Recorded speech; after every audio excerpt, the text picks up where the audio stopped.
Bleach Bros Podcast is proud to align itself with Jerky Pro, a beef jerky manufacturer established by military and paramilitary veterans. Available in 3-ounce or 1-pound bags with great flavors such as honey glazed, teriyaki, red hot, apple cinnamon, original, peppered, sweet barbecue, and if you're ballsy enough, nuclear. Be sure to use our promo code to get some of the best jerky on the market. Use Bleach Bros 5, all lowercase, to take advantage of this offer today. Hi there.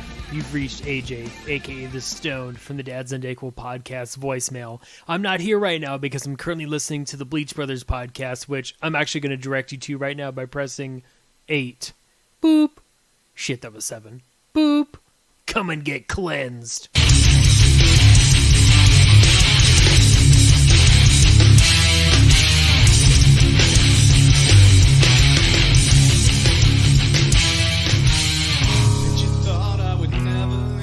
Welcome into the Bleach Brothers Podcast. This is B-Word, and as usual, I am here with... Your good buddy Jake. That's it. How you doing tonight, man? That was the lamest thing. It was you know what, man? I did not like that. I try to just do it different occasionally and try to throw you off. And you, Mr. Creature of Habit, you just have to do things a certain way, and I appreciate that. But it's funny. Yeah, I'm like Sheldon, dude. I have routines. Like after every episode, I go to the bathroom. Yep. I make you you'll talk to me, and usually you get your our little like work out of the way, right, or whatever we'll call it, behind the curtain, like the little things we need to work on. And then in the middle of it, I'll always interrupt you after you get about 10 minutes deep, and I go, "Hey, I gotta go to the bathroom. Call me." And I usually leave my camera on too, and I leave the room, and then sometimes I come back and you're still in here. Sometimes you're gone. Sometimes my pants are undone. That's life. It's true. Okay, so I got a question for you. I was peeing the other day at a urinal. And I've realized something about myself. When you go to the urinal, do you just unzip the fly and pull it out of the little tuck hole that they make in your underwear? Do you unbutton your fly, or unbutton and do your fly and pull out of the hole, or do you pull everything down? Like not all the way down to your ankles where your ass is hanging out. I just mean like, do you flop it all out? I think we've had this conversation. Oh, I know we've had this conversation. I don't know if we've had this conversation on the podcast. We haven't. That's why I want to do it. So it depends. It depends on the pants, which sounds like a stupid answer, but I prefer to just pull down the zipper, pull out the dick, and pee. Well, of course, a button-down fly is different. I get that, but no. I don't wear button-down flies. But I guess what I'm saying is there are some times that I have to unbutton the button and then zip it down. Oh, like dress pants. Yeah. Okay. Yeah. But no, my friend, are a fucking child when you piss. I'm a full flopper. You're a full flopper. I'm a full flopper, and I'm a full flopper to the point where I undo everything and I just flop it and I just lean back and just let it all happen. And it's funny too, because your dick has made rounds on Twitter and you didn't even share a photo. You are just like being talked about, and I think it's mainly because I've been your hype man around your dick for a long time. But yeah, I mean, it's just a joke now. The weird thing is, though, I have hype man, like I have another friend, Travis, friend of the show. He had a picture of mine in high school and showed it to everybody. You remember that? And so I don't know. I've had hype man around my penis for a long time. But no, the reason I wanted to talk about it, though, I did that and a guy walked in and I was leaning back and he goes, "You want to lean forward a bit?" I'm thinking, why? Like, I'm in my zone. Like, so, I'm not peeing on the floor. I'm not so far back that you can see everything, but I'm probably comfortable. I'm in a comfortable zone. Yeah. Also, though, I couldn't help that another dude went to the tall one and I had to go to the small one. So yeah, you are a traditional pisser in a little person's piss bucket, aren't you? Yeah. The one thing that's kind of weird to me, and it's just always been weird to me ever since I was a kid, but like baseball stadiums or like raceways or whatever, they've got the trough like that. Yeah. Everybody pisses into the trough, dude, and you're just like, everybody's shit's hanging out, and like that's always been weird. Especially floppers like me. I'm a full flopper there too. I don't fucking. There's no shame. There's no shame in my game. And the thing I hate about that, it's like that awkward silence at the dinner table. Like, all right, like you remember when you would go to your friend's house and have dinner, and their parents would fight in front of you. Yeah. And like you didn't know how to act. That's peeing in a trough. That's peeing in a trough to a T, where everybody's parents or somebody else's parents is fighting in front of you and their dick's out and you have to sit there and take it and just go, I don't know what to do right now. And see, when I was a kid, Harambe wasn't dead, so we couldn't say like dick's out for Harambe. Like it was just like an uncomfortable, like not a good situation. Well, we know there's men's bathroom etiquette, but what's an appropriate thing besides dicks out for Harambe? What's an appropriate thing to say at a dick trough? Nothing. Nothing. Nothing. Look down at your dick, give it a couple shakes, put it back, go away. You're washing your hands. You're washing your hands. You just, hey man, how's it going? You whatever. But dick in hand, dude. We're not Dutch ruddering. Don't look me in the eye. Yeah, I don't talk to people. I've had a lot of people talk to me though. It's odd. And I don't know how to respond half the time. Well, you remember Along Came Polly? You've got Ben Stiller. He's taking a leak in the urinal, and then you've got never seen the movie. No, you've never seen the movie. No. Alec Baldwin's his boss, and so he'll go up, he'll piss right next to him. He'll choose the stall right next to him. He'll just sit there and talk to him. He gives it a couple shakes. He zips it up. He ends up smacking him on the ass. He goes, "Good things." What's the best piss scene in a movie? A League of Their Own. Tom I was Hanks. going to say the same thing, dude. Yeah. Tom Hanks and Madonna like getting so excited for a dude pissing. Yeah. Have you ever had to piss that much though? I have. Oh my God, dude. There's times that I sit there and I'll piss and I'm just like, holy shit, how do I hold all of this in? The worst time is when you have a morning wood and you have to do that. Yeah. Because you have to do the lean or something, right? Like to figure it out. Like gotta do the push down. You gotta do the push down, the lean back, the lean with it, rock with it, right? The T-Pain, I call it. Or you have to get it in there but it doesn't feel good because there's so much. You're just like, can I just not have a boner right now? That's the best time to take a shower though. Because you just piss in a shower. Oh yeah. You just let it go. I love peeing in a shower. There's no like form that you have to do. Like, I mean, obviously you don't want to piss on your chin, right? So you still might have to do the push down, but still, I mean, it's a thing. Like, just don't worry about it. No, but that's like the story I've told on here before where I peed on my wife in the shower. Yeah. Well, on that note, man, you want to take a break? Yep. Hey, all you cool cats and kittens. It's Josh with the Apple Boys podcast. My friends Corey, Rob, and Jimmy used to meet up with me after we all got off work on Saturday nights at our local Applebee's to hang out, drink Miller Lite pitchers, and swap stories. We talk about our days at work, stories about our families or our childhoods, funny things we saw on the internet, sports, current events, and whatever else came up. Sometimes serious, often irreverent, definitely not safe for work, and almost always hilarious. We decided to start recording our conversations and sharing them with the world. Since Saturdays are for the boys, and we hung out at Applebee's, the name Apple Boys Podcast made a lot of sense. Come hang out with us at the virtual bar and join our community. Visit us at www.appleboys.us or search for the Apple Boys Podcast on your favorite podcast platform. Happy tonight. Welcome back from our piss break. Not really. But I didn't have to piss. You had to piss. I always have to pee. Dude, I have, like we said, I'm like Sheldon. Like I have rituals about everything. Like I do the same things all the time. I wake up around the same time every day. I love to eat the same food on certain days. Like really, like certain foods, like certain meals. Like I actually have energy drinks that I drink on certain days. You're a creep, dude. That's weird, but I don't absolute care. Creep. All right. Well, speaking of energy drinks, because they weren't around when we were kids. What's something that's not true? Well, no, that's not true. Like, they were around, but they weren't as prevalent as they are now. Bro, Jolt Cola. That's a cola. Okay, no. Okay, but it was our form of an energy drink, bro. I agree. So was coffee then. So suck my dick. What I'm so saying was Mountain is Dew, cocksucker. Okay, I but that's a soda. I'm telling you you're wrong, and you're agreeing with yourself that you're wrong. So way to go, you B word. What I'm saying is they weren't as prevalent. Right. So what are maybe some other things that this new shitty generation is never going to be able to experience, like Jolt Cola? Okay. So how about not using your phone to poop? No, like, I used to take the cordless and talk to you while I was pooping when I was a kid too. Yeah, but okay. But if you didn't have a cordless phone and it was just the cord, you're in the bathroom on the shitter and you're having to read Reader's Digest or something of that nature. Or what was it? The TV Guide channel fucking little magazine thing that would or the JC Penney catalog with all the bras or porn. Yeah. Or you know what was great is when you were so bored when you were at somebody else's and you'd read like the back of a shampoo bottle. Do you remember at Bleach Bro Mitch's house? Like we would go to the bathroom and his dad had all the fucking Playboys. Yeah. Oh my God, dude. That's why I went to the bathroom all the time there. I was in there for fucking hours. I remember Mitch's mom would knock on the door and she's like, "Are you okay in there?" And I'm like, "Yeah." Cause yeah, shaking. I was just, dude.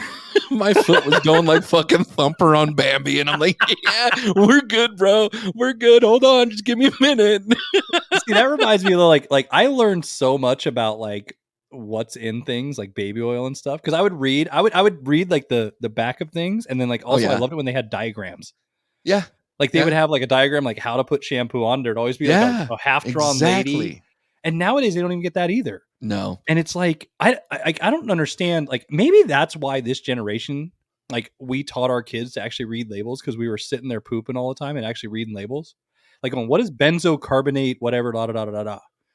So let's talk about generations because do you identify yourself as a millennial? Fuck no. I hate that generation. Do you identify yourself as a Gen X? Yes. Okay. So I would like to identify as a Gen X, but birth date wise, I'm not a Gen X. Like I can't claim it. But there's this micro generation is what it's called Xennials. Have you heard of this? Well, now I have because you talked to me about it. Yeah, so I am a Xennial, and I feel like if people call me a millennial that I get offended by it. And mainly because I think that millennials carry a stigma with them that they don't do anything, they don't work, they're couch potatoes, whatever the story is. But I do see that there are problems with the millennial generation that I don't think are unique to millennials. I think that it was, Gen X's at a certain age and it was boomers at a certain age, right? But I do feel like there's flaws in that generation compared to us that didn't really grow up with technology in the same way that they did. Does that make sense? Yeah. Like I didn't have, like, I had a cell phone in high school, but I couldn't use it. If I used it, I would get fucking questioned about everything because it charged by the minute. But I didn't have my first cell phone until I was like 19 or 20, and it was black and white. Like I was fascinated because there was a windmill on it. And like when I would start it up, the windmill would fucking move all the way around. And I was like, oh my God, look at this technology. And it was great, right? But it was no more technology than like a handheld video poker machine, right? No, because I used to take the TI-84s or whatever, right? And program games into it. So those nice calculators, the Texas Instruments, I used to program games into it. I was such a nerd that we would also upload all our spreadsheets to cheat in college. Yeah. So you could hit, function F2, whatever, and then it would pull up like notepads, and I would have all my notes for every class in H1. Yeah. And stuff like that. But no, so I had that. I didn't get my first cell phone at all until I was in college, as you know. And I got a flip phone, and I was like you. I thought it was the coolest thing ever. And if I had it now, I'd be like, this is a piece of shit. Like, nostalgically, I love the Motorola Razr. I don't know if I could I could function on the Motorola Razr today if I had to, but I don't know that it would like satisfy everything that a phone requires of me now. Well, if you can go back and get any cell phone ever besides the Motorola Razr, is that the one you go with, or would you go with something else? No, I'd go with the Motorola Razr. Oh, I'm going with the old school Nokia, the fucking brick. That really? Big old brick. The Zach Morris phone? You know why? Dude, that Nokia, you could throw it off a building and it worked. That's true. That's why construction workers had it. That's the one thing I love. I loved having that thing on my belt. I loved walking around with that thing. That thing made me feel so awesome. And Zach Morris sucks, but yeah, I like my dad was a heating and air conditioning contractor when I was a kid, and he had that brick phone. And I remember he bought me a toy brick phone because like he owned his own business and stuff. And so he had jackets that were made, and his would say Randy, my dad's name, owner. And then mine would say Brian, boss. And so like we would go on jobs together, and here I was, his mini me, so like I had my phone that was like his phone, and I go crawl under houses and like do all this sort of shit. It was kind of cool. But the brick phones, dude, like I still remember when people had car phones, like the bag. Remember those bag car phones? Like those were terrible. You only saw those in like BMWs or fucking Mercedes or whatever. But it was like a tool bag or it wasn't a briefcase, but almost like a bathroom bag, like one of those, like a toiletry bag. Yeah, my aunt had one in her Jeep. Yeah. Yeah. Oh God, those were terrible. But yeah, I mean, we had a lot of things that happened as kids that kids today won't experience. Like one of the things we posted on social media about, what's different between our generation and this generation. And somebody on there, I think it was Big Nick, posted on there that the streetlights. You had to be home when the streetlights came on. But we didn't really have streetlights where we lived. No, but when the sun was going down, you knew you better get your ass home before or you get your ass beat, right? And how it was when the crickets started noising, yep, and it was getting dark out. I mean, we had those streetlights like a half mile in between each other. Remember that? Like it was like the lamp like in front of your house. Like every house had a lamp, but that was it. But they could be far away from each other. Right. I don't know. Like I drank out of the hose. I was laughing because I'm actually buying a present for my kids right now. We're buying a big trampoline, and my wife's like, "Oh, this one's safety certified. It has a net on the outside and everything." And I was telling her, like, "You remember you'd come over, dude? We'd play tackle football on a thing. No, we'd throw each other off it. We'd sleep on it, skip rocks on it. We would put a sprinkler underneath it in the summertime and like jump. You know what I mean? And now it's like you have to have a safety net and handlebars and all this crap. But dude, we didn't even wear helmets when we were riding bicycles. No, like that wasn't a thing. And if you did, you were picked on. But it's also, I'm not trying to sound like, oh, well, shame on people for being safe. I'm all for being safe, but it gets to a point too where you coddle everything. Yeah. Like participation trophies and making sure a child will never get hurt is the way that they get hurt because they never are used to doing anything. I think that there's some areas where safety is a really good thing. Like when you talk about like tackle football as an example, I mean, you want to have the best helmets as possible. I remember getting concussions in high school. Like, I just remember like there was this weird taste in my mouth and like everything was a different shade of color. And like, we didn't really know much about concussions back then. And I was just told, hey, suck it up, get back in, take a moment, rub some dirt on it and go back in. But yeah, I mean, I remember actually walking around town. I went by OG Bleach Bro Mitch's house, and his parents actually at the time managed a motel. And so they had the living quarters at the motel. And so for some reason I was walking past this place. I don't remember why or what the reason was, but I remember I was thirsty because it was a warm day and they had the sprinklers on and I was chasing the sprinkler to drink out of the sprinkler. And like his mom, you just look like a fat Rottweiler out there just chasing the fucking sprinkler. And so his mom comes out and she goes, do you want something to drink? And I'm like, yeah, if you got it. And she brings me a cold glass of water and it was like great and everything. But just, I mean, who would think to drink out of a sprinkler today? Like, it just doesn't make any sense, right? No, but I mean, like, that's also the point too. Like, we moved to different areas, bigger cities almost, right? So, I mean, I would trust Pahrump water over city water for sure.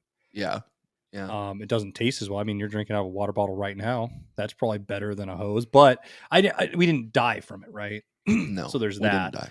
Like, I mean, we are the generation that developed Jackass. We're the generation that developed like a lot of the greatest things that these kids have that are now they're complaining about. And I think that's what makes us sad in the separation of our generation.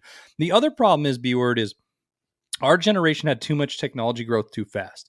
And what I mean by that is you used to be able to look at a generation where it used to be decades, right? The kids of the 60s were the kids of the 60s and the kids of the 70s were the kids of the 70s. Once you hit 85 and on, it's like you had the kids that were 85 to 88 or whatever, right? And then you have the kids that are 90 to 93. And they're all their own type of generation because we had so much change in so little of time that we have a disconnect. I have friends that I'm born in 85. I have friends that are born in 89 and we have nothing in common with music interest, video game interest, anything. Yeah. Like even hanging out places. And it's not just because we grew up different places. There's a huge gap, and there shouldn't be because I was born in 84, and same thing, man. Like when I think about things that I relate to, like you watch The Sandlot, right? And you see the relationship that those kids had and all the stuff they did through the summer. That's what you and I did, right? You get to the 90s kids of things, they didn't do that. Like they weren't allowed to go out of the house for the most part. Like it's just a weird dynamic. And I don't know if it's because it was the America's Most Wanted generation where like it just like talked about all of this stuff that's out there and all the dangers in society and whatever. And it just kind of kept them in safe behind closed doors. But it's crazy how just that 5 years or that 6-7 years of time frame there plays such a huge difference. Like there's people that are born in 89, 90, 91, 92 that aren't, that far away from me as far as age goes. I just don't have a whole lot in common with them, but I find more in common with those people born in 78, 76, just because life, I feel like we have more in common. Yeah, but I will say this too, though, like, because I worked really young. I got my first job at 11. You worked really young, and I think there is a difference too with our generational gap of we worked hard, and a lot of our friends are the same way. To where that's why I think there's a difference between when you have Xennials and Millennials, because the Xennials are the ones that grew up with the older brothers and sisters, got jobs early, stuff like that, where we're more comfortable hanging out with the kids born earlier than us and the kids later than us.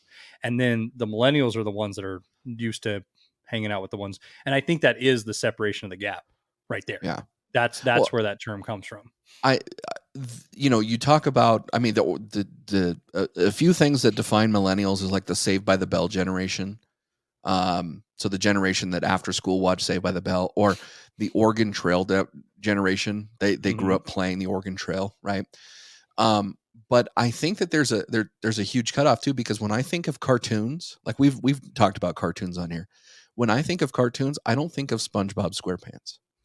Like, I think of like TMNT. Yeah. I think of the X-Men. Yeah. I think of Bugs Bunny. Batman. Yeah, Batman. Like, those are cartoons to me, not Jimmy Neutron, not, all these sort of things. And I think that that's another definition too, because if you look at the way that cartoons were animated, like when we were a kid, compared to now, what they classify as cartoons, they're all digital. They're all like CGI. Well, it's digital, it's CGI. Like I was noticing this with my two youngest. They hate watching animated. Like, they don't hate, but they really will choose. Like, I tried to watch them anything with Don Bluth, right? So like Secret of Nim, Land Before Time, stuff like that. They don't want to watch it. But I put on something that's CGI, like Zootopia. They fucking love it, and they like that graphic style and stuff. And so that's a thing. The other problem is, though, cartoons nowadays, dude, are just walking ads.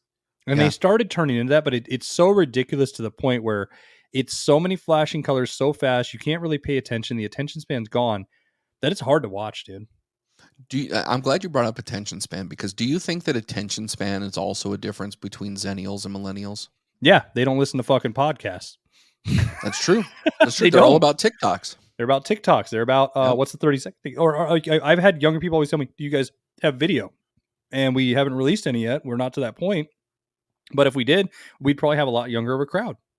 If we did release video, I think that we would probably get a younger demographic, just because we could release the new YouTube thing of shorts, which I think is kind of competing with TikTok to a little bit. But at the end of the day, millennials don't want to see our ugly faces. Like, no, we're boomers. We're two middle-aged men, dude. Like, they don't want to see that shit. Well, they want to relate to their own people. Well, what's the type of places, though? Like, what are other places that you would go to, like at our age, that you don't think that generation did?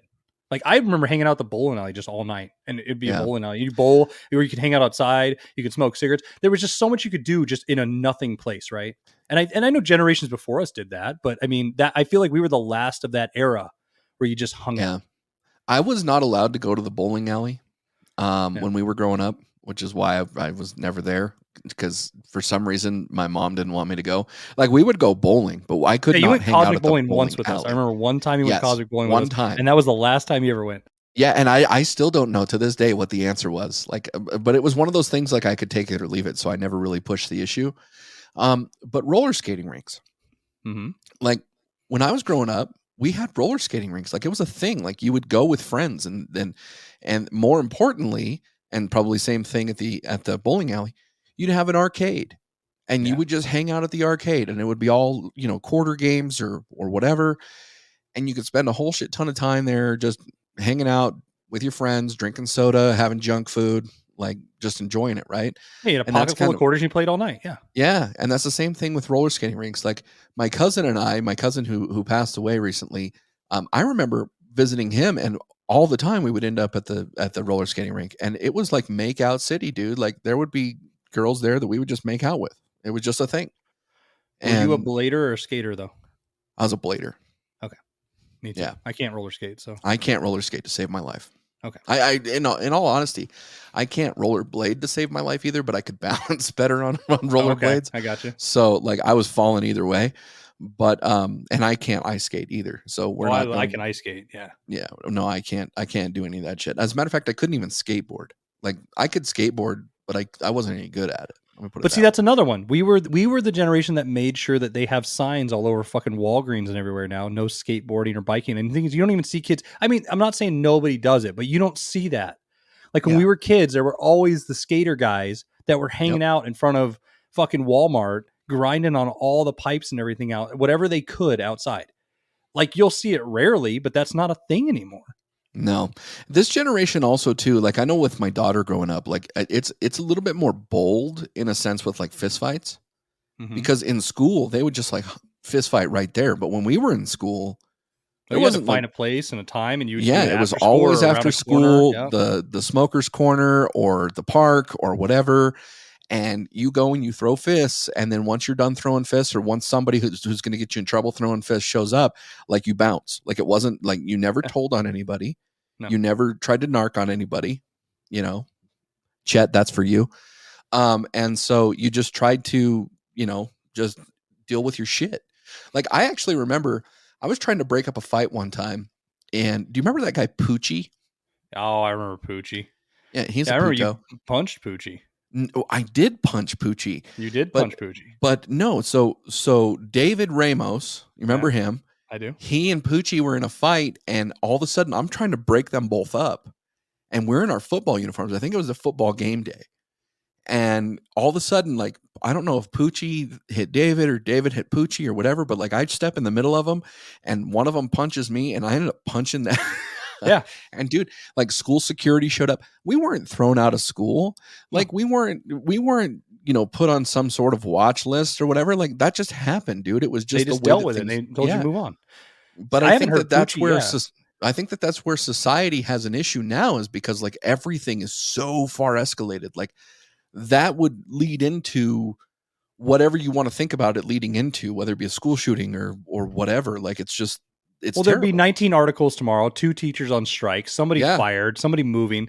Because I remember one of the other OG Bleach Bros, who's nameless, him and I, when you moved away in middle school, he was really good at computers, and you remember that. Yeah. Him and I found a way where we would do a lot of like weird things with the computers, but we found all the camera systems in school in 8th grade. And him and I used to get paid to organize the school fights because we would turn off the school cameras. Mm-hmm. And so we'd be like, hey, if you go, because you remember where the middle school and the high school were right next door to each other. You remember that? Yeah. And in between the football field. And you remember the jazz, or like what is it? Where choir and musical instruments people, all those people. Yeah. That class was like right behind the middle school, and it was far away from the high school. There were always cameras back there, and that was the best fight place because we would turn them off at times. Yeah. And I'll never forget when he taught me this. He's like, hey, man, you're going to turn them off today. Just go into English class here, put in this file. And we do that. And we would split like $20 at a time. And I remember because we had friends like Josh Lacey and stuff, like, hey, I need to beat up this guy. And they would come to us, and that was how we made money. And it was just one of those things. But no, I also haven't heard the name Poochie in forever. I remember a few things about that. I just want to bring that up. One, he never washed his jeans. Never. And that was the creepiest thing. He was the one who introduced me to Febreze, because remember, he would just Febreze his pants. Yeah. And I remember most of his pants were corduroy. Well, they were, and they were like stark. Like they were like that, where it's almost like you had that starch on it to make them stiff. But I'll never forget, that was another reason you and him got into it, is because you kept getting mad at him talking about these jeans and nobody wanted to touch it, and you poured red Mountain Dew on them. Oh, I don't remember that, but that doesn't surprise me. And you were being a total dick bag, but I had your back. I was just behind you going, yeah, because I looked like a Macklemore on crack. I was so skinny at the time. But I remember cheering you on, and you were just like, yeah, fuck you, Poochie, fuck you. And dude, that just brings back memories. I don't even remember that name until you brought it up. I had to bring that up. Sorry. So we talked about the bowling alley. Was there any other things that you participated in as a kid that you did for recreation? I mean, I did a lot of sports, you know that? Yeah. But I went to the arcade. I would go to the movies a lot. And see, that's another thing this generation's spoiled with. When you went to the movies, you had to go and you had to get in line to get your ticket. Yep. And you'd get your ticket, and then you would hope you were in a good enough spot to get a good seat. Yep. Now you book it online. You can get your tickets early. You can designate your seat. You can do all that. There's also stadium seating. It wasn't that crappy, like in a gymnasium where you're all flat and you're like, oh crap, tall ass fuck is in front of me. I can't see shit. Yep.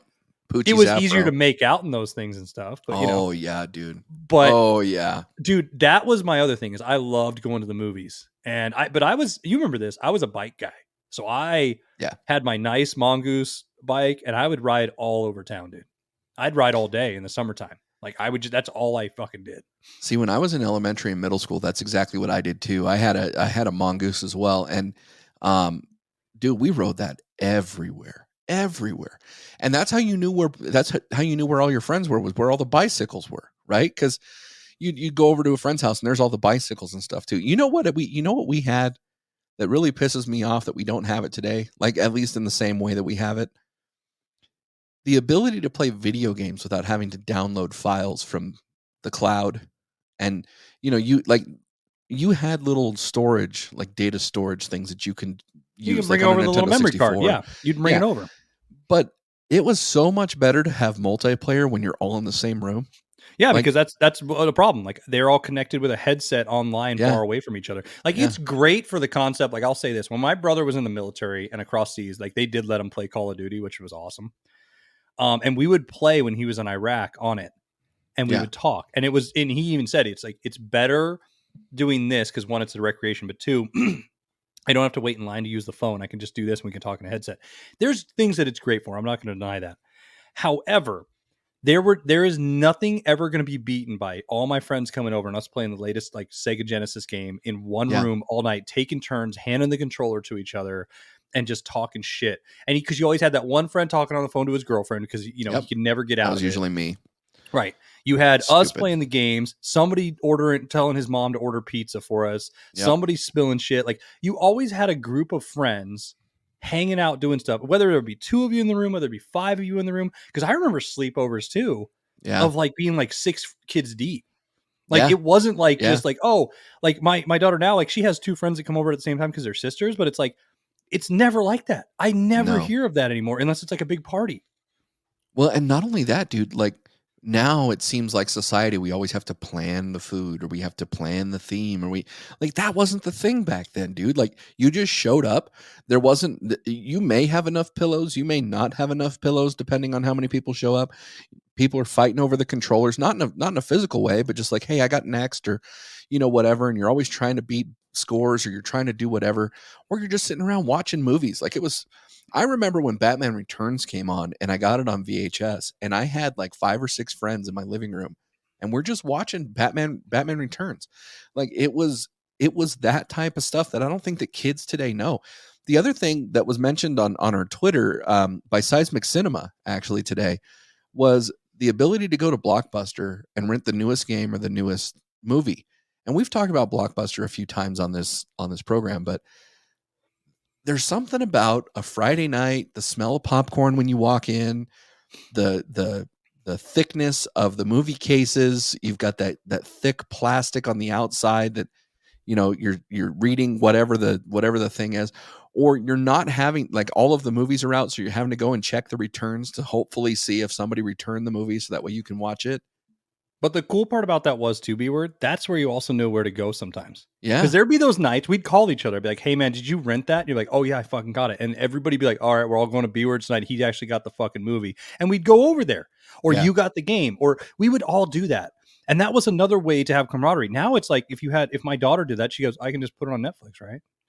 And there's no like it's a disconnect of like we have so much and it's taken away so much at the same time. Right. Well, like, I don't want to shit on technology because here you and I are using technology to reminisce, right? We're using technology to record this program. We're using technology to have this conversation. So I don't want to shit on that. But kids today do not understand the significance or at least the importance that was on our lives, right? And it's one of those things that one day we just all grew up. Dude, one day happened that this just stopped. But we also hit that generation, and we've talked about this. How do you know you're old? It's funny. My daughter's in the car going, how did you get around? And the funny thing is, B-word, I was always good at directions and stuff, but I used to be a pizza delivery driver. You remember high school? And I just figured it out. Like I knew how to get everywhere in my city. And I mean, it was Pahrump, but there was a lot of roads in Pahrump. It's bigger than Vegas on a map. But typically you'd have to give a cross street. right? So it'd be Blag and whatever, or it'd be Calvada and whatever. Like you had to give a major cross street, so that way there was some sort of destination that you can go to figure it out. But also, people could give you directions. I remember when I'd answer the phone and be like, all right, how do I get to your place? Be like, oh, you're going to go down Linda. You're going to take a left here. You're going to take a right at the first street. And they would go through all that. If you tried to do that now, they'd be like, I'll just type it in give me the fucking address and I'll MapQuest it and stuff. Yeah. And it's just weird. Like, it's great. It's great. You can have everything delivered. It's great. You know where everything is at all times. But with that, you have lost sensibility of humanity. I think in the sense of like you can't lost it. Yeah, I think you've lost interpersonal connectivity. I guess I don't know if that's the right word, but you've lost the ability to interact. Yeah, I think that there's not necessarily a wall there, like you can't get around it, but there's a barrier there that just makes people antisocial. I agree with that. I mean, you feel bad, and it's like, it's that whole get off your lawn sort of thing. The way you feel about it. That your generation's probably the best generation because you're part of it, right? Right. Because I mean, I'll bitch about the younger generation all day. There's fucking a laundry list why. But for all the shit they have, they still have great things. But I just feel bad because they're never going to experience it. And I guess the difference for us is, as we said, there's so much technology growth in between this short span of time. Yeah. It's not like when I hear my grandparents tell me, oh, when we got a radio, it was a big deal. And oh, we got our first TV, it was a big deal. Right. Right. To us, it was when we got a computer, it was a big deal. When we got a calculator that we would take everywhere because teachers always told us we couldn't have calculators all the time. You remember that class. You can't have a calculator in here. Now, like, that would be fucking impossible. Like, I just found out my kindergartner has to have a Chromebook. I'm like, why? Yeah. She's in kindergarten. Yeah. But that's a thing. The learning how to type on a typewriter is probably something that will always stick with me. In addition to that, when we did get computers, it was always, well, you have to know how to do this without a computer. And I appreciate that. Like, I do. Looking back at it, I just didn't like it because the computer was easier than what we were dealing with.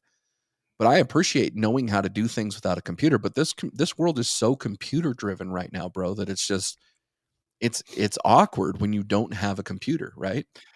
Right. See, I equate that to driving a manual car. Oh, yeah. That's another thing with our generation. We're probably the last generation to have a manual. I mean, there's people that drive stick shift, and it's usually like if it's a sports car and stuff. But like my daughter, I know she's never probably going to learn. Yeah. And I remember that was important for my parents. They're like, we want you to learn how to do this. And I was like, why? I can just buy an automatic. My dad's like, because if you know how to do this, you can drive an automatic no matter what. If there was an emergency, you need to know how to do this. And the problem is I haven't drove a stick shift in so long. Not that I would fail at it. I know what I'm doing. But it's that like out of practice, out of mind thing, right? My dad's pickup has a manual transmission in it, and every once in a while I'll take it out just so that way I get the practice on it, because it is like riding a bike. You don't forget it. But same thing with you, man. Like my daughter's 20 years old this month or next month, and she's not driven a manual. In part because I didn't have a manual to teach her how to drive on it. Number one, number two. It's really not, unless she's buying an older car, there's really no reason for her to have that, right? It's like, it's almost in the same vein as like shorthand. Like I remember growing up, people were talking about shorthand. Like I never learned shorthand. I don't know if you ever learned shorthand, but that was just not something we did. We're also probably the last generation to learn cursive, which I don't think is a problem. I'm totally on the millennial and younger generation side of that. Do you print? Do you print everything? Like not physically print, not from a computer, but like when you're handwriting, do you print? No, do you use cursive? My signature. That's it though. No, I can't. No, I print, but I almost do everything digitally. See, when I'm like writing notes, like for our Patreon subscribers or like for our guests, or whatever, it's always in cursive. Cursive, yeah. See, it's always in cursive. No, I print everything, but I will say this: I'm one of those people that does half print, half cursive. Okay. So like I'll write HAVE will be, the H will be print and the AVE will be connected. Okay. For have, right? But like, yeah. But I'll say this, I do almost everything in PDF and digital like nowadays. It's rare. I even have I just have all my signatures saved on all my stuff too, so I can just click and go through stuff. I don't even have to actually sign anything anymore. I love that. But see, I'm totally on board with getting rid of cursive because I treat it like old English. Like there was some generation back in the 1500s going, you can't get rid of the way we write thine letters. Da da da da da. Fucking it's gone. Nobody cares. Somebody got rid of hieroglyphs, and some asshole Egyptian was probably bitching about that too. Nobody fucking cares. Because the only thing I don't like is emojis. They can get rid of that shit. You can get rid of cursive. I'm fine, but we also need to get rid of emojis. That's the disconnect. I'm the in between there. That's my Xennialness right there. It's like I'll take your technology, and you can shorthand LOL and all that shit, but I ain't fucking putting a little smiley. I hate when my iPhone tries to tell me that when I type out cock, it puts a rooster right there. Fuck you, suck my dick. That's funny too, because when you type "fuck you" a lot, it's just "duck you." So I imagine you see the mallard on there as well. Dude, I am so bad because I type fast. Like, you know how fast I type. You've sat next to me. Like I type really fast, but I go so fast sometimes my brain's overthinking, and I hit enter so quick, and I don't check anything, and it's just a mess. It's a mess when I'm trying to write stuff to people. So let's do a little "would you rather." Okay. So would you rather watch Saved by the Bell after school? Assuming you're going to watch TV in both scenarios, or would you rather watch afternoon cartoons? Afternoon cartoons. Why? Variety, because you didn't make me pick one cartoon. Two, I don't know. I just relate more to cartoons. I like Saved by the Bell, but it's one of those things because I'm a Boy Meets World over Saved by the Bell guy. Really? I think they're. I think Topanga. Yeah. But two, I think there are shows that you relate to more. There's the show that helped you grow up, right? And Boy Meets World is that for me. Like, I loved Saved by the Bell. I grew up with it. You know, my older sister watched it, and I watched it, and I'm that generation that watched it after school. But Boy Meets World hits more for me, dude. Okay, so this is stupid because we've talked about this before.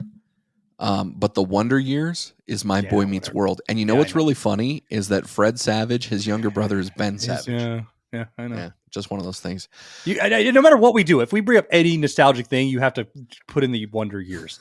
It's like your fucking little nugget of like bullshit. You're always like, hey, by the way, I know we're talking about the Never-Ending Story right now. We're talking about a flying dog, but the Wonder Years, dude. The Wonder Years, it came out around the same time. And, the Princess Bride, that was the boy from the Wonder Years. I didn't like the Princess Bride. Fun fact.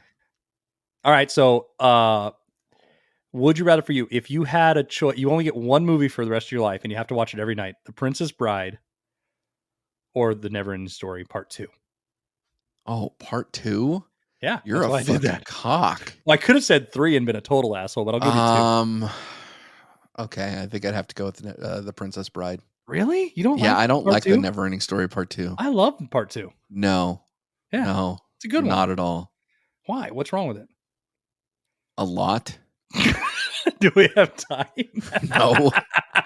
No, not at all. Okay.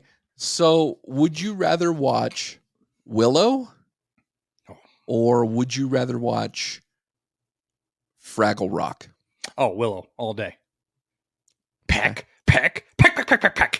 Are you excited for the I don't know if it's a remake or it's continuation? A continuation. Okay. I stole the baby. I quote that all the time. My daughter started running around yelling, "I stole the baby" from a stupid daikini. I fucking love that movie, dude. The brownies funny. Are me and my brother. That's me and my brother to a fucking T. Those little guys. All right. So choice for your child. This would you rather is for your child. If you could give her one thing from your generation that they could have back that matters, what would you give? Would you give her the chance that they could go to Blockbuster every Friday night and rent a movie and streaming's gone? Or video games are like they used to be, not downloadable content and connected online? Blockbuster. Okay. Because I think that with video games, you would have a lot of accessibility there.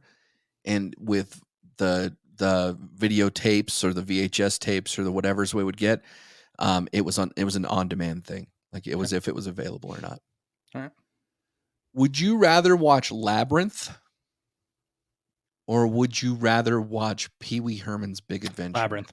Never seen Pee-wee Herman's Big Adventure. No, I wasn't allowed to watch Pee-wee Herman as a kid. Oh, and then I just never got into it. I love Labyrinth. I love David Bowie, and I have the hugest crush on Jennifer Connelly. Even though that's the worst movie with her, where she just you're not fair. But I love she was so hot. Yeah, she's still hot. I shouldn't say she was. She's still hot. Yeah, she's still smoking, dude. Yeah. All right, if you could, how do I put this one? If you could get if you could have one skill that you tried in your generation to have, like, and for instance, skateboarding, what skill would you have that you tried in our generation when you were young but never mastered? What would you do? Honestly, before you said skateboarding, that's what came into my head was skateboarding, because I had a lot of friends that knew how to skateboard and I always felt left out. I was one of them, yeah. Yeah, and it wasn't like I would want to participate. So skateboarding would be it. Now, would you be the guy that just skateboard all over town, or you want to do all the tricks and everything? I don't really care, just as long as I could skateboard. Okay. You just want to skateboard? I just want to participate, dude. I don't need a trophy, but yeah. So we did talk about going to the arcade, and I think that was a pretty good part of our childhood that's no longer available. But as part of our Everlasting segments, we introduced the Everlasting Game Console, and so we're going to have that back for this episode. And the Everlasting Game Console is going to introduce our top 5 arcade games from growing up. Mm-hmm. Now, do you have any honorable mentions? I do. I have 2. Okay, I have 2 as well. Okay. So let's just kind of go back and forth. Let's start with the honorable mentions. What do you have first? Blitz. When Blitz came out, it was a game changer, because it was like that was the game you went when it came out. It was new. The graphics were a little better, and you could really go and just fuck people up. Like it was that type of football game. Yep. And I just remember playing it with all my friends, and it was a blast, because it was like if you took NBA Jam and mixed it with, a fighting game and football. It was awesome. Yeah. It was cool because you could actually, like, in theory, you could hurt people in the game, but they were never hurt. It was just a violent hit. You know what I mean? And you can keep tackling until they blew the whistle, and even then you could keep tackling until the play started. Right. So Blitz was on my honorable mentions as well. So we'll go with that. What's your second honorable mention? This is a shitty game, but like everything in life, I was thinking about it because I was listening to some crappy music tonight too. I like bad movies. I like bad music. There's a game called Time Killers. And it's a fighting game, and it's not very known. Okay, it came out in like '92, and I don't know if you remember Archie's Restaurant in Pahrump.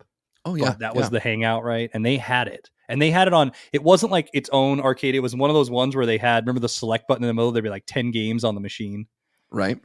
And I just remember so many moments with this game because it was like a shitty Street Fighter almost.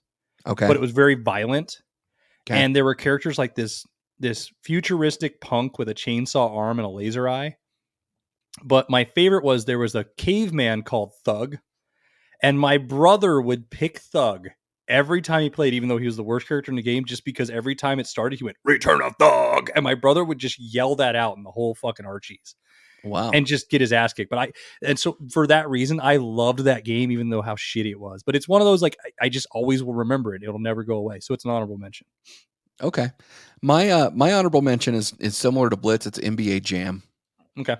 I had a lot of fun with NBA Jam. I like the big heads and the small bodies, and I like the ability to like do tricks as you slam dunk and whatever. Mm-hmm. So that's my honorable mention there. Now for the top 5, do you have these in order? I do. Okay, go figure. Do you want to go first? You want me to go first? I'll go first because and I don't know if you remember this in high school, but this is when I was hanging out with Travis Thomas a lot, friend of the show. But we would go to the Nugget, and we get that 99-cent breakfast. Mm-hmm. But in the back, they had the arcade. Yeah, and they had Dance Dance Revolution and stuff. But in the one corner, they had the nickel games, which was NBA Jam, Galaga, and Miss Pac-Man, all the old ones, right? Yeah. And I would play Galaga so much. I got to the point I actually had, in that back room, I had records on almost every cabinet, because you remember I was a big arcade guy. And I got to level 53 on one coin, and that was my claim to fame on Galaga. I went deep on that game, and I love Galaga, so that's my number 5. Galaga, that's a good one. My number 5 is The Simpsons. Okay. I enjoyed The Simpsons. I would always play with Bart. Yep. I just enjoyed the storyline. It was pretty simple. I mean, you just kind of had to fight, kind of like a Teenage Mutant Ninja Turtles. Mm-hmm. But I like the fact that Bart would hit people with the skateboard, and that was cool. So The Simpsons is my number 5. The Simpsons makes my list. I won't say where yet, but it's on there because, and I'll explain more about it. But that was a good game. Number 4 for me is NBA Jam. Same room. Okay. Same in the back. The one thing I liked about it, though, with the arcade, just like the one at home, you actually got to save your progress. Oh. And if you were somebody like me, I don't know if you do this, in high school, where I got the nickname JFM, I was the record holder in Pahrump for 2 years of number 1 score. I don't remember being able to save progress on that game. That's interesting. So you could type in your name and a code and it would pull up all your stats. And I had a white monkey head. And I remember I'd go there with friends and we would play. And you could also build up your character because you could go back to the arcade. And that was the one reason I liked it. But yeah, I'd go there and I'd play that a lot. But the other reason, it was a nickel. It was one of those ones that you didn't have to waste a whole quarter on. And like Dance Central Revolution, that was the time where games started coming out where they were $1 a piece instead of, 1 quarter or 2 quarters. Yeah. But NBA Jam, you could save your progress. It was a lot of fun. I loved being heating up, all that stuff. It was a good game. Okay. My number 4 is Crazy Taxi. Oh, I remember that. I didn't even think of that one. Yeah, Crazy Taxi was a blast, dude. Like, I loved the game. I thought it was interesting. Being able to drive in it was just really cool. But yeah, Crazy Taxi is my number 4. It reminds me of Cruising USA. The only problem I have with Crazy Taxi is you had a goal, like, to get people there. And I always felt like the timer was rigged. Like, I always felt like once you got to a certain level, the game was like rigged to make sure you lost. It became a coin eater. Those coin eater games, that's what pissed me off about it. But I had a lot of fun on it. So Crazy Taxi is my number 4. What's your number 3? Number 3 is Primal Rage. Primal Rage, a good one. And the reason was, I can't remember his name. I think it's Chaos, but there's a red ape in that game. And if you get the other character, whoever you're fighting, whether it's a real person or AI, and you get them all the way to one side of the screen, you can hit them with an unlimited combo. And I learned how to master that to where it'd be like an 86 hit, and I couldn't be beat at that point. It's almost like getting a flawless victory. So I fucking loved that game. It was also at the time where the graphics were changing, like they were almost getting better. And, I love monster movies. So it all made sense. It was like, it's like the perfect game for me. But I love Primal Rage. We had that where I worked at the pizza place. And that was another reason I was big in arcades, because that's what I do on my break. I would take a break and I'd be like, well, what can I do? I can sit here and just eat pizza, which I could have a slice and a Coke, or I can go play a game for 30 minutes to an hour and then go back to work. So I would do that. So my number 3, I've never really been like a huge Donkey Kong person, but and the reason why is because I started playing Rampage. Number 3 is Rampage. I love the fact that you can just sit there and you're essentially the villain, right? Right. And you're just destroying shit. I love doing that. I hate that game for a reason. When I was in college, we bought a GameCube.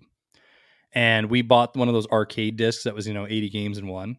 Yeah. And me and Aaron Shut Your Yap and a bunch of other friends played it all night. And I don't know if you know this, there's 871 levels in the arcade version. Did not know that. We get through them all. We've been playing for hours, obviously, right? We go through a cube of Mountain Dew. We're staying up. And all of a sudden, we're like, there's got to be an end to this game. Like, we were on a fucking mission, right?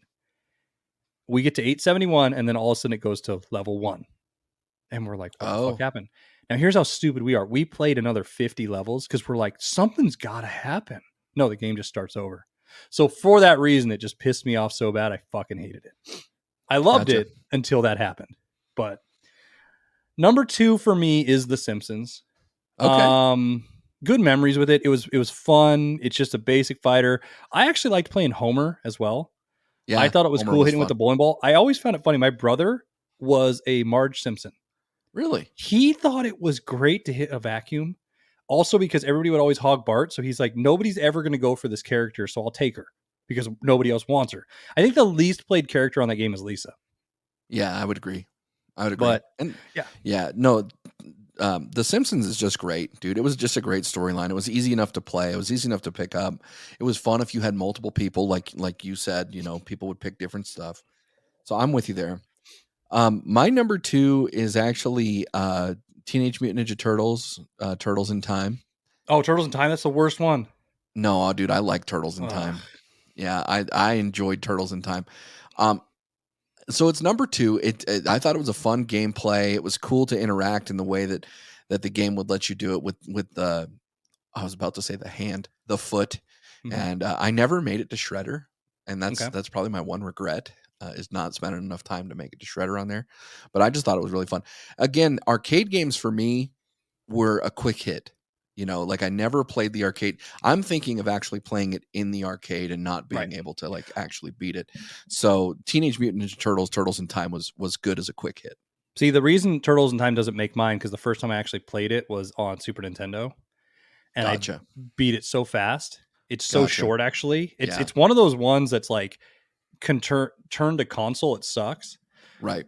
And see, that's the other reason I'll say this before I get to my number one. Street Fighter and Mortal Kombat, I know they're amazing games. I played them on video games. Yeah, they're not on my list either. Yep. And they're just, I remember playing Mortal Kombat on Sega Genesis. I remember playing it in the arcade, but to me, it was not an arcade game. That was the one where you bought the book, you learned all the moves, and you stayed home and did it. Yep. I never went and played. When I went to the arcade, I have Primal Rage on mine, but I didn't really play a lot of fighting games. Like I love Tekken. I love Marvel vs. Capcom and stuff, but I have all those at home.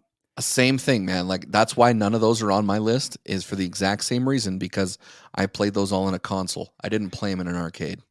When I was coming up with this list too, I had a hard time because I loved like shooting games like Area 51 and Jurassic Park. Yeah. And there was one, I can't remember the name of it, but you shot discs at people and it was like a heavy metal thing. And I'll have to try to look it up when you're probably naming yours, but there was, a game like that, but no shooters made my list.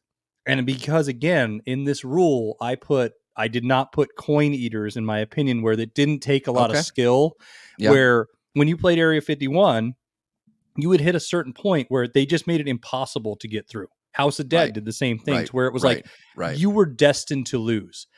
Even though the game I'm picking as my number one, the original Ninja Turtles arcade game is my number one, was a coin eater. If you had good skill and you had enough money, you could beat the game. Like I beat The Simpsons in the arcade. It cost me too much money, but I did it. I have gotten very far in NBA Jam. I've beaten the Ninja Turtles arcade game in the arcade. I spent a shit ton of quarters. However, with the skill level, they didn't make it impossible. It was never a never-ending game, if that makes sense. Like Galaga is essentially a never-ending game. It makes my list, but I just have a more nostalgic moment for it. Like I like Pac-Man. It would never make my list though, because essentially you just play the same levels and eventually you're destined to lose because it gets to the point where the ghosts become too fast. Right. But TMNT, the original arcade, is the best game for me. That's also why Pac-Man didn't make my list. And same thing with like Galaga too. My number one, and it's for nostalgic reasons only, I never beat it, but I did make it pretty far, because if you got past the level, you'd get to play the next level without having to put more quarters in it, was Cruising USA. See that? I loved that game, but I just never, no. Yeah, so being able to like actually sit in a driver's seat, push the pedals, shift if you could, turn the wheel, the whole works. For me as a kid growing up, that gave me the experience of driving without actually driving. It was fun enough. It was one of those ones that everybody was kind of surrounding your seat if you had an opportunity to like actually like start making it past levels. So Cruising USA for me is my number one, dude. Did you pick the manual or did you pick? I'd always pick the manual. I'd always pick the manual. See, that's probably why I hated that game. I didn't like anything about that. I don't even like really driving my car now. So why would I play a game doing it? Well, yeah, back then, dude, it was a little different for me. But well, hey man, this has been a good conversation. It's been nice to reminisce. It's been nice to kind of talk about our generation, the Xennials, and realize what separates us from those goddamn millennials. Fuck millennials. Yep. And with that, dude, what do you got for us? Thanks for all the dirty talk, and come back and get sanitized. Sympathy, but not from me, 'cause I'm long gone. You're so far off. Play along your innocent game. This is Jake from the Bleach Bros podcast, and thank you for listening to today's episode. I want to bring to your attention our Linktree. Visit Linktree/Bleach Bros podcast for access to all of our socials, merch, and streaming sites. Linktree is linktr.ee/Bleach Bros podcast. All one word. And if you enjoy our content, make sure to give us a like, give us a review on whatever platform you are listening on, and also invite your friends. If you're a fan of our show, be sure to check out this one to stay sanitized. Are you all caught up on podcasts? Are you tired of listening to the same music over and over and need some fresh new tracks? Well, look no further. Gnome here, and I'm teaming up with the Hater, the Tailgater, the Tyrader, and Zuck's favorite prisoner. That's right, Jake from the Bleach Bros podcast. We are bringing you the Hateful Gnomes Music Hut, a bi-weekly mini podcast all about music. We are covering music recommendations, bands, personal stories, concerts, even why Jake listens to the Beebs. Make sure you are following both the Bleach Bros and the Dads on Dayquil for updates. Episodes are alternating on both feeds. Raise the curtain, hit the lights, turn the dials to 11, horns up, we are live, baby.